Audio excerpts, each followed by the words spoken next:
Leverage is one of the most misunderstood concepts in Forex, especially for beginners.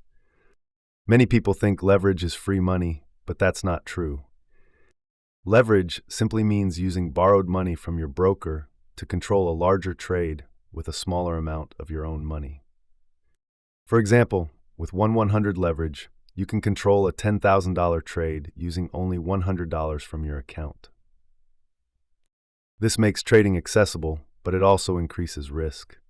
Think of leverage like a magnifying glass. It makes everything look bigger. Profits become bigger, but losses also become bigger. Let's make it simple. Without leverage, a small price move gives a small result.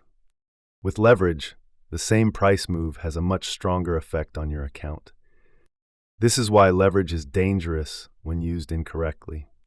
Many beginners lose money, not because the market is against them, but because they use too much leverage. Here's the important rule for beginners.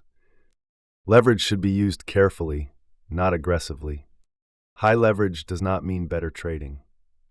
Good traders focus on risk control, not fast profits. A small account with low leverage can survive longer and grow slowly. A small account with high leverage can disappear very fast. The key takeaway is simple. Leverage is a tool, not a shortcut. Use it carefully and always protect your account first. If you're learning Forex from the beginning and want clear explanations without hype, subscribe to the channel. We focus on understanding first, profits later.